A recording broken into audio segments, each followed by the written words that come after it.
Welcome to বদমাস WBCS powered by O2 academy. আজকে আমি জেনারেল নলেজ বা সাধারণ জ্ঞানের যে ক্লাসটি বা ভিডিওটি নিয়ে এসেছি সেটি আগের ভিডিওর কন্টিনিউয়েশন। অর্থাৎ আগের দিন আমি যে ক্লাসটা ছিল বা ভিডিওটা ছিল সেখানে আমরা ভারতের প্রথম এর সিরিজটা শুরু করেছিলাম, যার প্রথম পর্ব বা প্রথম ক্লাসটি ছিল ভারতের ধ্রুপদী ভাষা বা শাস্ত্রীয় ভাষা নিয়ে বিস্তারিত আলোচনা। আজকের যে পর্বটি রয়েছে অর্থাৎ পর্ব 2 রয়েছে, আজকের ক্লাসটি রয়েছে ভারতের প্রথম কিন্তু পুরুষ, মহিলা এবং বিবিধ এরকম জিনিস নিয়ে আলোচনাগুলো আমি এই ভিডিওতে শুরু করব।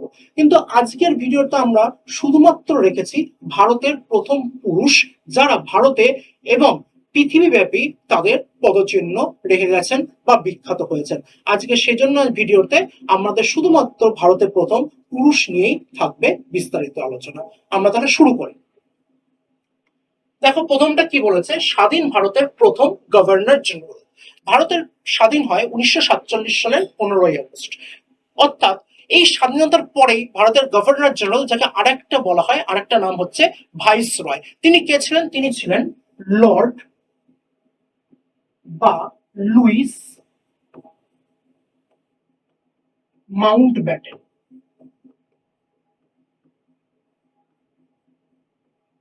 এবং সালটা কত? সালটা হচ্ছে অবশ্যই 1947। তিনি স্বাধীন ভারত স্বাধীন হচ্ছে এবং তিনি প্রথম গভর্নর জেনারেল বা ভাইসরয়। সেকেন্ড দেখো আমরা কি বলেছি, স্বাধীন ভারতের প্রথম ও সর্বশেষ, কিন্তু দেখো কথাটা বলেছে ভারতীয়। ঠিক আছে, লর্ড মাউন্টব্যাটেন বা লুইস মাউন্টব্যাটেন অবশ্যই ভারতীয় নন, তিনি ইংরেজ বা ব্রিটিশ। ঠিক আছে, তার প্রথম বা এবং সর্বশেষ ভারতীয় গভর্নর জেনারেল কে ছিলেন? অবশ্যই হবে চক্রবর্তী রাজা গোপালাচারী।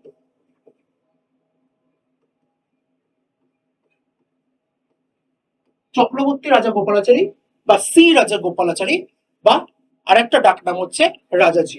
তিনি কত সাল থেকে কত সাল? 1947 থেকে 1950, এই 3 বছর তিনি কি ছিলেন? ভারতের গভর্নর জেনারেল পদ তিনি অলংকৃত করেছেন। ভারতের প্রথম সাধারণ নির্বাচন অনুষ্ঠিত হয় 1951 এবং 1952। তারপর অবশ্যই গঠিত হয় মন্ত্রিসভা, যার প্রথম প্রধানমন্ত্রী ছিলেন অবশ্যই জওহরলাল নেহরু। এবং তারপর এই গভর্নর জেনারেল পদটাও কিন্তু 1950 সালের 26শে জানুয়ারি ভারতের প্রথম প্রজাতন্ত্র দিবস হিসেবে পালিত হয় এবং গভর্নর জেনারেল পদটা তখন থেকে কিন্তু উঠে যায় এবং আমাদের কি চলে আসে? রাষ্ট্রপতি পদ চলে আসে। তাহলে 1947 থেকে 1950 চক্রবর্তী রাজা গোপালাচারী ভারতের প্রথম এবং সর্বশেষ গভর্নর জেনারেল। এবং আরেকটা কথা আমাকে মনে রাখতে হবে, এই চক্রবর্তী রাজা গোপালাচারী কিন্তু ছিলেন পশ্চিমবঙ্গের প্রথম রাজ্যপাল। তার পশ্চিমবঙ্গের প্রথম রাজ্যপালকে? অবশ্যই চক্রবর্তী রাজা গোপালাচারী। পরেরটা কি রয়েছে? ভারতের প্রথম মুসলিম রাষ্ট্রপতি। মুসলিম রাষ্ট্রপতি বলেছে অবশ্যই কে? ডক্টর জাকির হোসেন। ডক্টর জাকির হোসেন ছিলেন ভারতের প্রথম মুসলিম রাষ্ট্রপতি। কত সাল থেকে কত সাল? তিনি ছিলেন 1967 থেকে 1969 সাল। 1967 থেকে 1969 সাল পর্যন্ত জাকির হোসেন ভারতের রাষ্ট্রপতি ছিলেন এবং কততম রাষ্ট্রপতি? তৃতীয় তৃতীয় রাষ্ট্রপতি তিনি ছিলেন।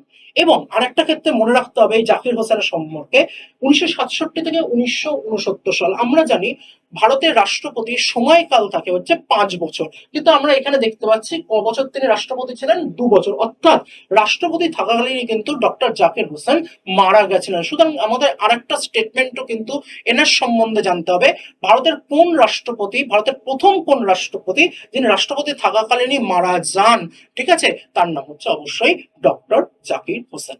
নেক্সট কি বলেছে দেখি, আন্তর্জাতিক আদালতের প্রথম প্রধান বিচারপতি। আন্তর্জাতিক আদালত যাকে ইংরেজিতে আইসিজে বা ইন্টারন্যাশনাল কোর্ট অফ জাস্টিসও বলা হয়। প্রথম প্রধান বিচারপতি, প্রথম প্রধান বিচারপতি, প্রধান কথাটা বলেছে দেখো, ঠিক আছে, যদি প্রধান না বলতো আমরা এখানে একটা ছবি দেখতে পাচ্ছি দেখো স্যার, ঠিক আছে, বিনাসাল নরসিং রাও বা BN রাও, ঠিক আছে, তিনি ছিলেন প্রথম ভারতীয় যিনি আন্তর্জাতিক আদালতের বিচারপতি হয়েছেন ভারতীয় হিসাবে। কিন্তু যেহেতু প্রধান পড়েছে, প্রধান কিন্তু তিনি হননি। প্রধান কে হয়েছিলেন?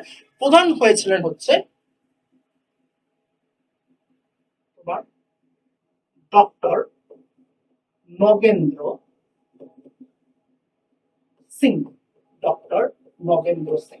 তিনি 3 বছর ছিলেন। কত বছর? 3 বছর ছিলেন। কত সাল?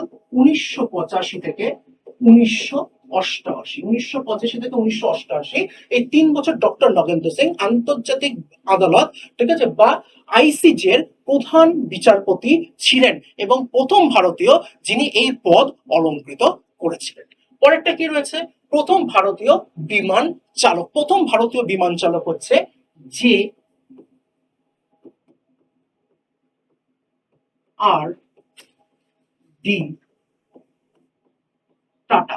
জি আর ডি টাটা বা জাহাঙ্গীর রতনজি দাদাভাই টাটা। তিনি কত সালে তার এই ফ্লাইং লাইসেন্স পেয়েছিলেন? লাইসেন্স তিনি পেয়েছিলেন, ঠিক আছে, বিমান চালানোর অনুমতি তিনি পেয়েছিলেন 1929 সালে। এবং এটি কি চালনা? বিমান চালনা কমার্শিয়াল। কিন্তু দেখো এখানে আমরা আরেকজনের ছবি দেখতে পাচ্ছি, তার নাম হচ্ছে পুরুষোত্তম দাস ট্যান্ডন। তিনি এককভাবে বিমান চালাচ্ছেন, যাকে ইংরেজিতে solo and flight and aircraft বলে। এককভাবে বিমান চালিয়েছিলেন পুরুষোত্তম দাস ট্যান্ডন। কিন্তু জিআরডি টাটা যেটা পেয়েছেন, তিনি লাইসেন্স প্রাপ্ত হয়েছিলেন 1929 সালে এবং সেটা কমার্শিয়াল অর্থাৎ যাত্রীবাহী বিমান চালনার অনুমতিপত্র তিনি পেয়েছিলেন। নেক্সট দেখি আমরা কি বলেছে। ভারতীয় রিজার্ভ ব্যাংকের প্রথম governor. Reserve bank of India কবে প্রতিষ্ঠা হয়? রিজার্ভ ব্যাংক অফ ইন্ডিয়া প্রতিষ্ঠা হয় 1935। সদর দপ্তর মুম্বাই। এবং রিজার্ভ ব্যাংক অফ ইন্ডিয়ার প্রধানকে কি বলা হয়? যে প্রধান পদ অলংকৃত করেন তাকে বলা হয় রিজার্ভ ব্যাংক অফ ইন্ডিয়ার গভর্নর, ঠিক আছে। অর্থাৎ রিজার্ভ ব্যাংক অফ ইন্ডিয়ার প্রথম গভর্নরকে স্যার স্যার অবসবুল স্মিথ, স্যার অক্সফোর্ড স্মিথ। নাম শুনেই বোঝা যাচ্ছে ইনি একজন ব্রিটিশ ব্যাংকার, অর্থাৎ ইনি কিন্তু ভারতীয় নন, কিন্তু তিনি রিজার্ভ ব্যাংক অফ ইন্ডিয়ার প্রথম গভর্নর, যেটা কত সালে? 1935 সালে, ঠিক আছে। তাহলে পরের কোশ্চেনটা আমি দেখো সেই জন্য বলেছি ভারতীয় রিজার্ভ ব্যাংকের প্রথম ভারতীয় গভর্নর, যখন নামটা অবশ্যই ব্রিটিশ তখন বললাম, বা ইংরেজ তিনি ব্যাংকার ছিলেন, কিন্তু তাহলে ভারতীয় গভর্নরকে? ভারতীয় গভর্নর হচ্ছে C D Deshmukh. C D Deshmukh, যার পুরো নাম হচ্ছে চিন্তামান দ্বারকানাথ দেশমুখ বা সি ডি দেশমুখ। তিনি কত সালে হয়েছিলেন? তার সালটা ছিল 1943। 1943 সালে প্রথম ভারতীয় গভর্নর হলেন রিজার্ভ ব্যাংকে। তার নাম হচ্ছে চিন্তামান দ্বারকানাথ দেশমুখ বা সি ডি দেশমুখ। পরেরটা কি রয়েছে? ভারতীয় সেনাবাহিনীর প্রথম কমান্ডার ইন চিফ। অর্থাৎ ভারতীয় কমান্ডার বলতে কি বোঝায়? যে কোনো জিনিসকে কমান্ড করে বা কোনো বাহিনীকে কমান্ড করে, অর্থাৎ কি বোঝাতে হয়? সেনাধ্যক্ষ কিন্তু এক্ষেত্রে বোঝায়। কিন্তু আমি কথাটা সেই জন্য দেখো লিখেছি একটু commander in chief. Commander in chief কে ছিলেন ভারতীয় সেনাবাহিনীর প্রথম? K M Cariappa. K M Cariappa, যার পুরো নাম হলো কোডান্ডেরা মাটাপ্পা কারিয়াপ্পা বা কে এম কারিয়াপ্পা, ভারতীয় সেনাবাহিনীর প্রথম কমান্ডার ইন চিফ। এবং কত সালে? সালটা হচ্ছে 1949। সালটা হচ্ছে 1949। দেখো সেই জন্য পরের কোশ্চেনটা আমি রেখেছি, এই দুটো কোশ্চেন গোলায় বলে পরের কোশ্চেনটা আমি দিয়েছি ভারতের সেনাবাহিনীর প্রথম জেনারেল। জেনারেল অর্থাৎ সেনাবাহিনীর সবচেয়ে পদাধিকার যিনি রয়েছেন, ঠিক আছে, অর্থাৎ বলতে পারি আমরা প্রমোশনাল যে পোস্ট রয়েছে, তো প্রমোশন পেতে পেতে যে সর্বোচ্চ পদে যাওয়া যায় সেটা হচ্ছে ভারতীয় সেনাবাহিনীর সর্বোচ্চ পদ জেনারেল। এটিও কে হবে? এটিও একই ব্যক্তি হবে, কে এম কারিয়াপ্পা। এটাও হবে কে এম কারিয়াপ্পা। এবং এই কে এম কারিয়াপ্পা 1945, দেখো আমি সালটা লিখেছি 1945 সালের কত? 1945 সালের কোন তারিখ? তারিখটা হচ্ছে 15ই জানুয়ারি। তারিখটা হচ্ছে 15ই জানুয়ারি। এই 15ই জানুয়ারি কে এম কারিয়াপ্পা ব্রিটিশ সেনাবাহিনীর হাত থেকে ব্রিটিশদের হাত থেকে ভারতীয় সেনাবাহিনীর কমান্ড নিজের হাতে নেন। সেজন্য তিনি প্রথম কমান্ডার ইন চিফও, তিনি ভারতীয় সেনাবাহিনীর প্রথম জেনারেলও। সেজন্য এই 15ই জানুয়ারি এই তারিখটাকে আর্মি ডে হিসাবে পালন করা হয়ে থাকে। আরেকটা জিনিস আমাকে মনে রাখতে হবে, বর্তমানে ভারতীয় সেনাবাহিনী বা ইন্ডিয়ান আর্মির প্রধানকে, ইন্ডিয়ান আর্মির প্রধান হচ্ছে উপেন্দ্র দ্বিবেদী। তাহলে বর্তমানে ইন্ডিয়ান আর্মির প্রধানকে উপেন্দ্র দ্বিবেদী, এটাও কিন্তু আমাদের অবশ্যই মনে রাখতে হবে। পরেরটা দেখো, ভারতীয় বিমান বাহিনীর প্রথম এয়ার মার্শাল। তখন এয়ার মার্শাল বলা হতো, এখন যে সর্বাধিক পদ সেটাকে বলা হয় এয়ার চিফ মার্শাল। যাই হোক, ভারতের প্রথম এয়ার মার্শালকে অবশ্যই একজন কিন্তু তিনি বাঙালি। তার নাম কি? তার নাম হচ্ছে সুব্রত মুখার্জি।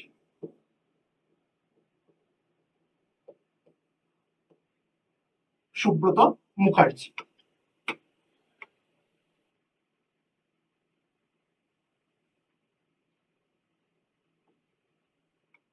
তার নাম সুব্রত মুখার্জি। এবং তিনি কত সালে এয়ার মার্শাল হন? তিনি এয়ার মার্শাল হন হচ্ছে 1954। 1954-তে তিনি ব্রিটিশদের হাত থেকে ভারতীয় বিমান বাহিনীর দায়িত্ব নিজের হাতে রাখে। এবং দেখবে এই সুব্রত, এই নামটা দিয়ে ফুটবলে একটি টুর্নামেন্ট হয় যাকে বলা হয় সুব্রত কাপ। এই সুব্রত কাপ হয় কিন্তু এই সুব্রত মুখার্জির নাম অনুসারে, যিনি ভারতের প্রথম এয়ার মার্শাল। তাহলে বর্তমান ভারতের এয়ার চিফ মার্শালের নাম কি? মনে রাখবে, বর্তমান ভারতের এয়ার এয়ার চিফ মার্শাল হচ্ছে বর্তমানে, তার নাম হচ্ছে অমরপ্রীত সিং। অমরপ্রীত সিং হচ্ছে ভারতের বর্তমানে এয়ার চিফ মার্শাল। নেক্সট কি আছে আমরা দেখি। ভারতীয় নৌবাহিনীর প্রথম অ্যাডমিরাল, ঠিক আছে, স্থলবাহিনী গেল, আর্মি গেল, বিমান বাহিনী গেল, এবার আসছে নৌবাহিনী। নৌবাহিনীর প্রধানকে কি বলে? নৌবাহিনীর প্রধানকে বলা হয় অ্যাডমিরাল। এই অ্যাডমিরাল কে ছিলেন? ভারতের নৌবাহিনীর প্রথম অ্যাডমিরাল ছিলেন দাস রামদাস কাটারি। রামদাস কাটারি, বা যাকে সংক্ষেপে তিনি পরিচিত আর ডি কাটারি নামে। তিনি ব্রিটিশদের হাত থেকে ভারতীয় নৌবাহিনীর দায়িত্ব নেন 1958 সালে।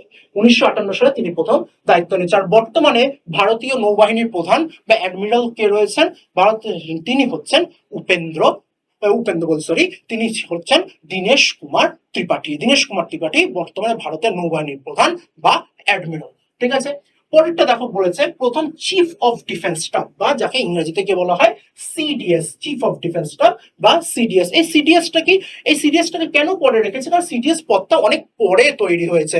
এই সিডিএস হচ্ছে আর্মি, নেভি এবং এয়ারফোর্স, অর্থাৎ স্থলবাহিনী, বিমান বাহিনী এবং নৌবাহিনীর একটি সম্মিলিত পদ, যার কাজ হচ্ছে এই তিন বাহিনীকে সুচারুভাবে পরিচালনা করা এবং তিন বাহিনীর যা কোনো দরকার রয়েছে সেটিকে কি করা, নেওয়া এবং সরকারের কাছে সেটিকে উত্থাপিত করা। কোনো জিনিস কেনা হতে পারে, বিভিন্ন সরঞ্জাম, অস্ত্রশস্ত্র কেনা হতে শুরু করে, বা বিভিন্ন অসুবিধা বা বিভিন্ন যে প্রক্রিয়াগুলো রয়েছে সেগুলো যাতে সরকারের কাছে ডিরেক্ট যায় একজনের মাধ্যমে, বিভিন্ন জন জায়গা থেকে না গেলে অসুবিধা হয়, একজনের মাধ্যমে যাওয়া, এবং এই তিন বাহিনীকে সুচারুভাবে পরিচালনার জন্য কত সালে সিডিএস গঠন করা হয়? সিডিএস গঠন করা হয় হচ্ছে 2020 সালে সিডিএস গঠন করা হয়। আর প্রথম চিফ অফ ডিফেন্স স্টাফ হচ্ছেন জেনারেল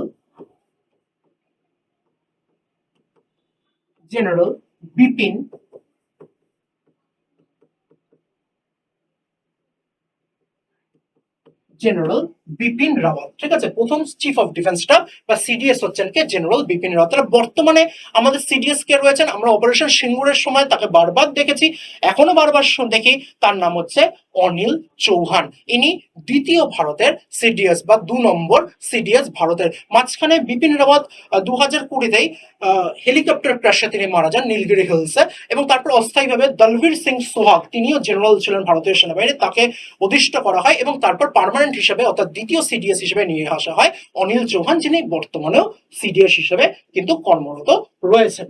পরেরটা কি রয়েছে? ভারতীয় সুপ্রিম কোর্টের কোন প্রধান বিচারপতি পরবর্তীকালে গভর্নর হন?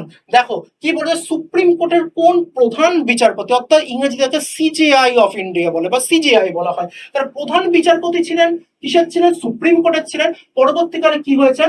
গভর্নর হয়েছে বা রাজ্যের প্রশাসনিক প্রধান হয়েছে। তার নাম কি? তার নাম হচ্ছে পালানিস্বামী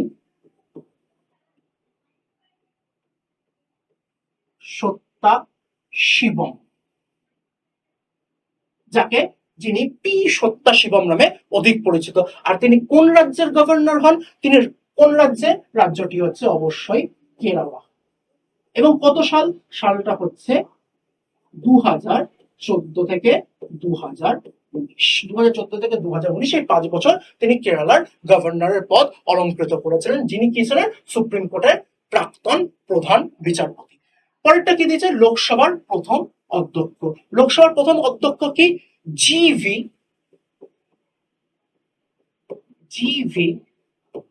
মাভালাঙ্কর।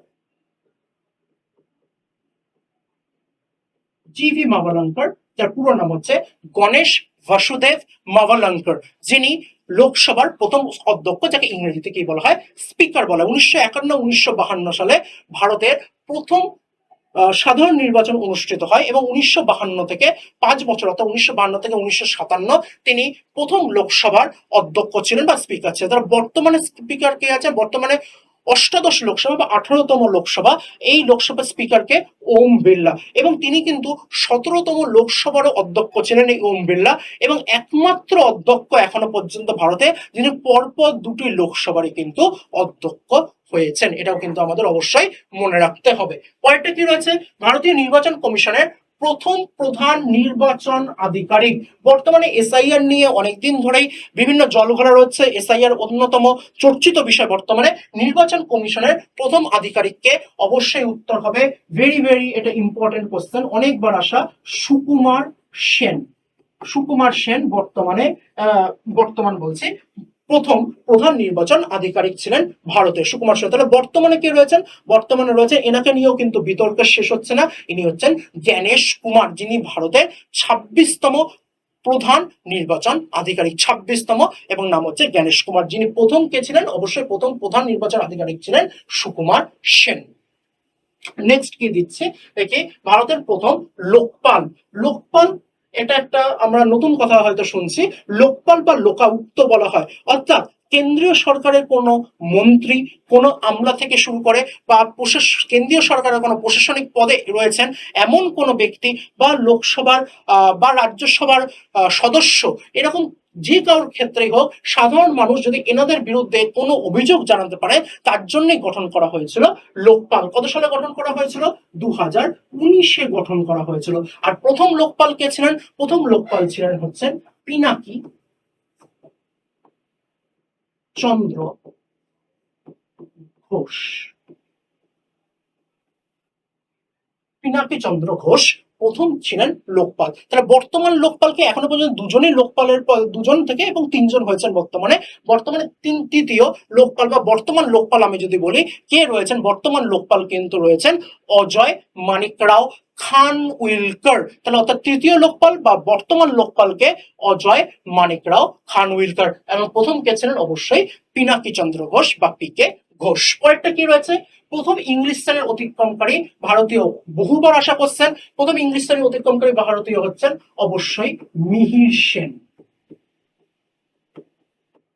অবশ্যই মিহির সেন, তিনি ইংলিশ চ্যানেল অতিক্রম করেন, এবং কত সালে অতিক্রম করেন, তিনি অতিক্রম করেন হচ্ছে 1955 সালে, প্রথম ভারতীয় হিসাবে তিনি ইংলিশ চ্যানেল অতিক্রম করেন। ভারতের পরেরটা দেখো, আমরা কি বলেছে, ভারতের সুপ্রিম কোর্টের প্রধান বিচারপতি যিনি ভারতের রাষ্ট্রপতি হন। তাহলে সুপ্রিম কোর্টের বিচারপতি থাকাকালীন তো রাষ্ট্রপতি হতে পারেন না, অবশ্যই বিচারপতি হয়েছেন, তিনি রিটায়ার্ড হয়েছেন, তারপরে ভারতের রাষ্ট্রপতি হয়েছেন। আমরা এর আগে কিন্তু একটা আলোচনা করেছিলাম ভারতের তৃতীয় রাষ্ট্রপতি বা ভারতের প্রথম মুসলিম রাষ্ট্রপতিকে, আমরা দেখেছিলাম জাকির হোসেন, এবং আমরা তখনও বলেছিলাম জাকির হোসেন কিন্তু তার 5 বছর রাষ্ট্রপতির সময়কাল শেষ করতে পারেনি, তার আগেই তিনি মারা যান 1969-এ। এই যে 1969-এ জাকির হোসেন হঠাৎ করে মারা গেলেন, তারপরে কিন্তু দুজন অস্থায়ী রাষ্ট্রপতি হয়েছিলেন। প্রথম যে অস্থায়ী রাষ্ট্রপতি ছিলেন জাকির হোসেন, কততম রাষ্ট্রপতি ছিলেন, আমরা দেখেছি 3 নম্বর রাষ্ট্রপতি বা তৃতীয় রাষ্ট্রপতি ছিলেন। তৃতীয় থেকে চতুর্থ আসার মাঝখানে দুজন অস্থায়ী রাষ্ট্রপতি ছিলেন। প্রথম অস্থায়ী রাষ্ট্রপতি ছিলেন ভারতের অবশ্যই ভিভি গিরি, এবং ভিভি গিরির পরে আবার আরেকজন অস্থায়ী রাষ্ট্রপতি হন বা অস্থায়ী রাষ্ট্রপতির পদ অলঙ্কৃত করেন, তার নাম হচ্ছে মোহাম্মদ হৃদয়তুল্লাহ। তাহলে এই মোহাম্মদ হৃদয়তুল্লাহ কিন্তু ছিলেন সুপ্রিম কোর্টের প্রধান বিচারপতি, যাকে তারপর রাষ্ট্রপতি করা হয় টেম্পোরারি বা ক্ষণস্থায়ী, এবং ভারতের চতুর্থ রাষ্ট্রপতি হন অবশ্যই ভিভি গিরি। তাহলে তিনি ক্ষণস্থায়ী রাষ্ট্রপতি হন কিন্তু হয়েছিলেন, ঠিক আছে, তার নাম কি অবশ্যই আমরা লিখবো মোহাম্মদ হৃদয়তুল্লাহ।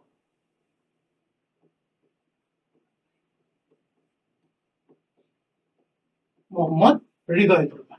নেক্সট কি বলেছে, লোকসভার অধ্যক্ষ যিনি ভারতের রাষ্ট্রপতি, মানে অর্থাৎ তিনি লোকসভার অধ্যক্ষ ছিলেন, অধ্যক্ষ পদ থেকে অব্যাহতির পর ভারতের তিনি রাষ্ট্রপতি হন। তার নাম কি? তার নাম অবশ্যই হচ্ছে নীলম সঞ্জীব, নীলম সঞ্জীব রেড্ডি, নীলম সঞ্জীব রেড্ডি। এবং তিনি ভারতের কততম রাষ্ট্রপতি ছিলেন? ভারতের 6 নম্বর, ঠিক আছে, বা 6 রাষ্ট্রপতি ছিলেন এই নীলম সঞ্জীব রেড্ডি। এবং আরেকটা জিনিসও বলা হয়, এই নীলম সঞ্জীব রেড্ডি প্রথম দক্ষিণ ভারতীয় যিনি ভারতের রাষ্ট্রপতি হন। অর্থাৎ তিনি কি ছিলেন?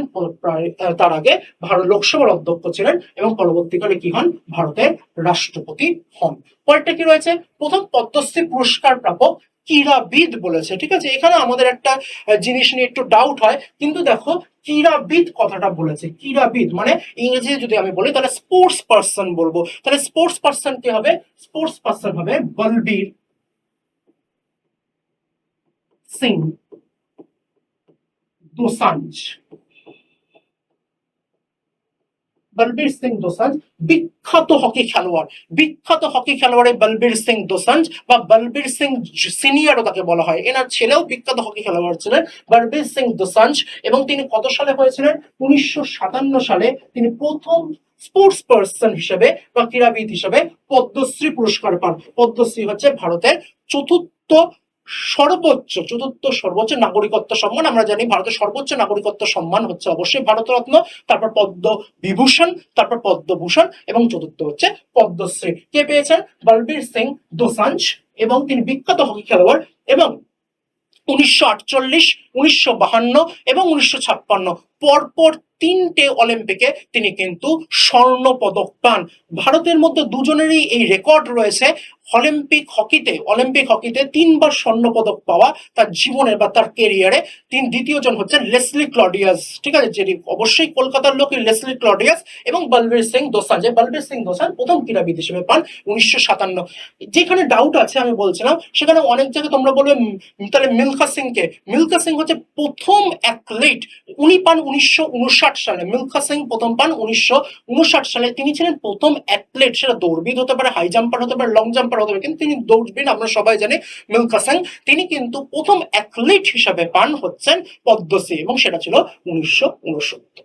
নেক্সট আমরা দেখি সর্বকনিষ্ঠ ভারতীয়, ঠিক আছে, পৃথিবীর 7টি প্রধান শৃঙ্গ আরোহণ করে। শুধু পৃথিবীর 7টি প্রধান শৃঙ্গ নয়, এর সাথে আরেকটি কথা আমাকে যুক্ত করতে হবে, পৃথিবীর প্রধান 7টি শৃঙ্গ এবং পৃথিবীর প্রধান 7টি আগ্নেয়গিরিও, ঠিক আছে। তাহলে তখন উত্তরটা কি হবে? আমার এটা হবে তখন সত্যরূপ সিদ্ধান্ত, সত্যরূপ সিদ্ধান্ত।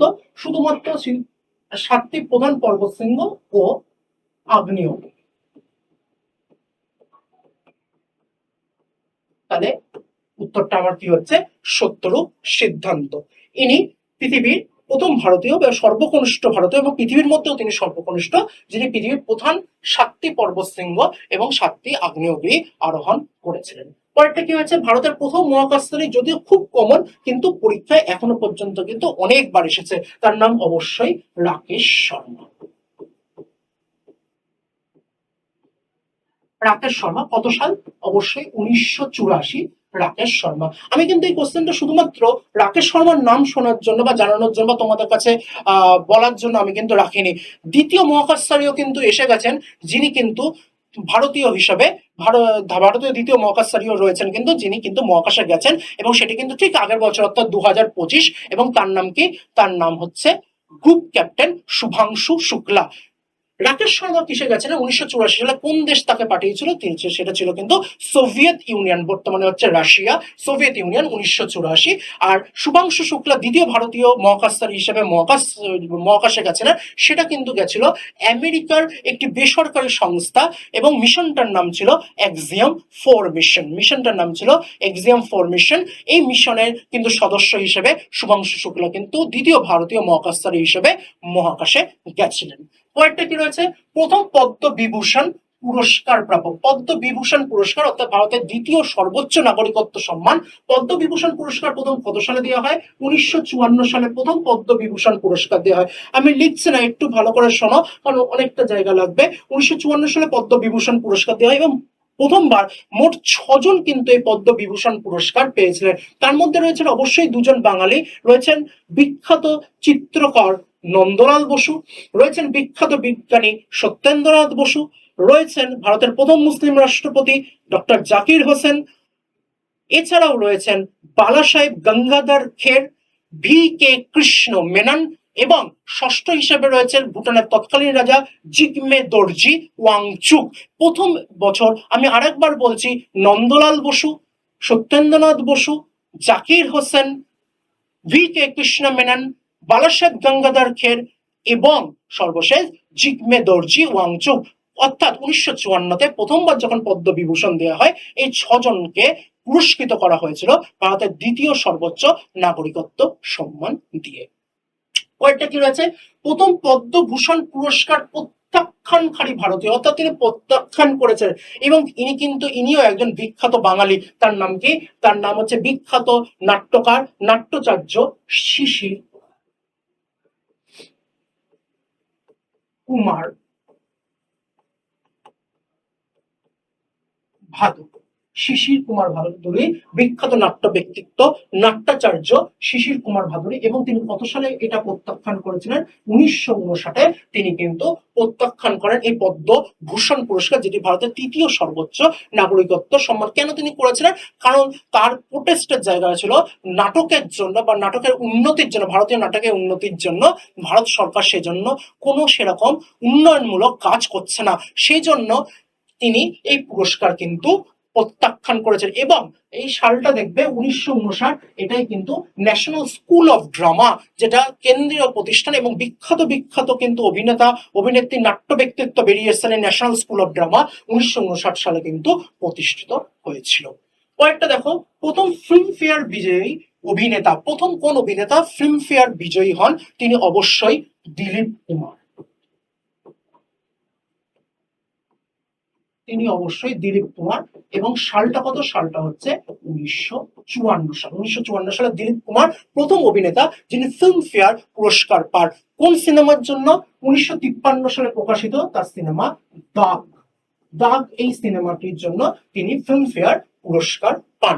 আর একটা জিনিস আমাদের জানতে হবে, এই দিলীপ কুমার কিন্তু তার আসল নাম নয়, তার আসল নাম হচ্ছে ইউসুফ খান, যিনি পরবর্তীকালে যার নাম পরিবর্তিত হয় দিলীপ কুমার। পরেরটা খেলা সম্পর্কিত আমরা কিছু দেখো প্রশ্ন রয়েছে। টেস্ট ক্রিকেটে 17 রানকারী প্রথম ভারতীয়। এখন 17 রান হামেশাই হচ্ছে, টি-20তেও 17 রান হয়ে যাচ্ছে।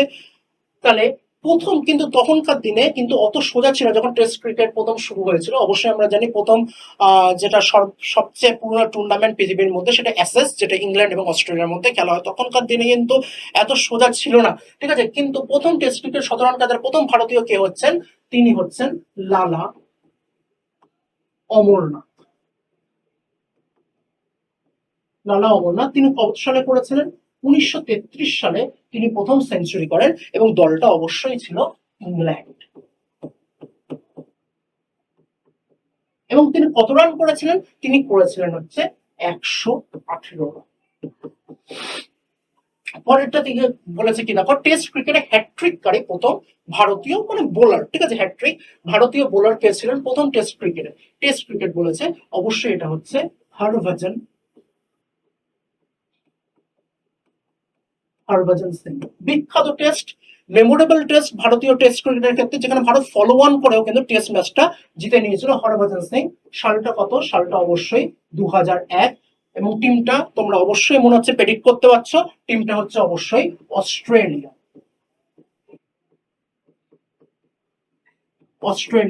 অস্ট্রেলিয়ার সেই বিশ্বজয়ী দল, স্টিভ ওয়া ক্যাপ্টেন, সেই দলকে হারিয়ে দিয়েছিল। হরভজন সিং হ্যাট্রিক করেছিলেন, ঠিক আছে, দ্বিতীয় ইনিংসে হ্যাট্রিক করেছিলেন।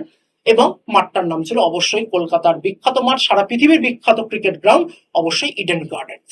পরেরটা কি আছে? টেস্ট ক্রিকেটে 30 রানকারী প্রথম ভারতীয়।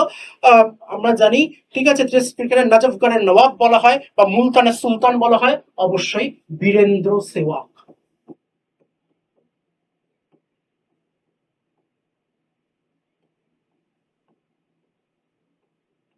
বীরেন্দ্র সেহবাগ। এবং কত সালে? সালটা ছিল অবশ্যই 2004 এবং দলটা ছিল কে? পাকিস্তান। দলটা ছিল পাকিস্তান। এবং অবশ্যই ক্রিকেট গ্রাউন্ডটা কোথায় ছিল? মুলতান। তারপরে তার নাম হয় মুলতানের সুলতান। এবং টেস্ট ক্রিকেটে তিনি প্রথম 30 রান করেন ভারতীয় হিসাবে। একটা জিনিস আমাদের মনে রাখতে হবে, প্রথম ভারতীয় বা এখনো পর্যন্ত একমাত্র ভারতীয় যিনি পরপর 4টি টেস্টে ডবল সেঞ্চুরি করেছিলেন। তার নাম কি? তার নাম অবশ্যই, ঠিক আছে, বিরাট রাজা বা বিরাট কোহলি, যিনি পরপর 4টি টেস্টে কিন্তু 20 রান করেছিলেন। এটাও কিন্তু আমাদের মনে রাখতে হবে। পরেরটা কি বলেছে দেখি।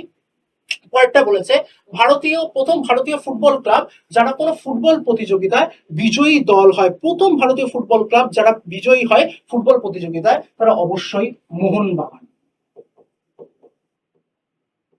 মোহনবাগান। এবং সালটা কত? সালটা হচ্ছে 1911। সিনেমাও হয়েছে। এবং টুর্নামেন্টে কি? অবশ্যই আইএফএ শিল্ড। ইংরেজিতে এটা লিখছি আইএফএ শিল্ড। IFA shield. এবং টিমটা ছিল যে ব্রিটিশ টিমটাকে তারা হারায়, তার নাম ছিল ইস্ট ইয়র্কশায়ার। তারা প্রথম ভারতীয় ক্লাব হিসেবে কোন ফুটবল টুর্নামেন্ট তারা জয় করে 1911। এবং পরের কোশ্চেনটা কি রয়েছে? প্রথম ভারতীয় যিনি লন টেনিসের গ্র্যান্ড স্ল্যাম প্রতিযোগিতার বিজয়ী হন। গ্র্যান্ড স্ল্যাম হচ্ছে লন টেনিসের সবচেয়ে বড় প্রতিযোগিতা। সারা বছর 4টে গ্র্যান্ড স্ল্যাম হয়। অস্ট্রেলিয়ান ওপেন, ফ্রেঞ্চ ওপেন যাকে রোনাল্ড গ্যারোস বলা হয়, আরেকটি কি রয়েছে ইংল্যান্ড ওপেন যাকে কি বলা হয়? উইম্বলডন বলা হয়। এবং সর্বশেষে হচ্ছে ইউএস ওপেন। প্রথম ভারতীয় হিসেবে যিনি গ্র্যান্ড স্ল্যাম প্রতিযোগিতায় বিজয়ী হন, দুজনের নাম আমাদের কিন্তু খুব মনে আসে, একজন লিয়েন্ডার পেস, একজন মহেশ ভূপতির সাথে। এক্ষেত্রে হবে উত্তরটি মহেশ ভূপতি। মহেশ ভূপতি তিনি জিতেছিলেন 1997 সালে। এবং কোন গ্র্যান্ড স্ল্যাম তিনি জিতেছিলেন? গ্র্যান্ড স্ল্যামটা ছিল ফ্রেঞ্চ ওপেন। ফ্রেঞ্চ ওপেন বা ফরাসি ওপেন। তাহলে এক্ষেত্রে আমাদের আরেকটা জিনিস এক্ষেত্রে জেনে রাখা দরকার, ইনি প্রথম জিতেছিলেন হচ্ছেন লন টেনিস খেলোয়াড় হিসেবে। তাহলে সর্বাধিক বয়সী কোন ভারতীয় যিনি গ্র্যান্ড স্ল্যাম টুর্নামেন্টে জেতেন? সেটা কিন্তু খুব সম্প্রতি। তিনি এর আগের বছর 2025 সালে তার অবসর ঘোষণা করেছেন। এবং 2024 সালে তিনি অস্ট্রেলিয়ান ওপেন জিতেছিলেন 43 বছর বয়সে। তার নাম কি?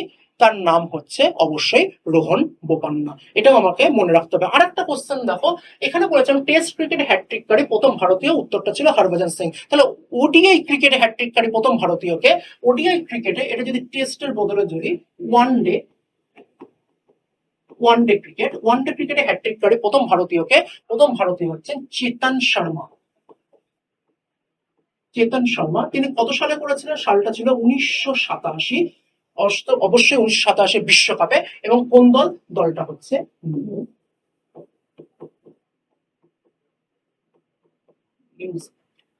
নিউজিল্যান্ড। আরেকটা স্টেটমেন্ট বা আরেকটা জিনিস আমাদের না জানলেই নয়, আমরা লন টেনিস দেখেছি, আমরা ফুটবল দেখলাম, ক্রিকেট দেখলাম, আরেকটা ক্ষেত্রেও কিন্তু ভারত অলিম্পিক পদক জিতেছে, সেটা হচ্ছে ব্যাডমিন্টন। তাহলে ব্যাডমিন্টনে যেটা সবচেয়ে প্রেস্টিজিয়াস যে টুর্নামেন্ট, যেটা অল ইংল্যান্ড ব্যাডমিন্টন প্রতিযোগিতা বলা হয়, সেই অল ইংল্যান্ড ব্যাডমিন্টন প্রতিযোগিতার বিজয়ী প্রথম ভারতীয় কে ছিলেন? সেই প্রথম ভারতীয় ছিলেন কিন্তু প্রকাশ পাডুকোন। নামটা বুঝতে পারছো? বিখ্যাত প্রকাশ পাডুকোন, তিনি ছিলেন অল ইংল্যান্ড ব্যাডমিন্টন টুর্নামেন্ট জয়ী প্রথম ভারতীয়। আশা করি তোমাদের এই ভিডিওটি অবশ্যই ভালো লেগে থাকবে। এর পরের যেটা ক্লাসে বা পরের ভিডিওতে কিন্তু ভারতের প্রথম মহিলাদের সম্বন্ধে, যারা বিখ্যাত মহিলা রয়েছে, যে ভারত এবং পৃথিবীব্যাপী তাদের ছাপ রেখে গেছে, সেই নিয়ে কিন্তু আমার থাকবে বিস্তারিত আলোচনা। Thank you.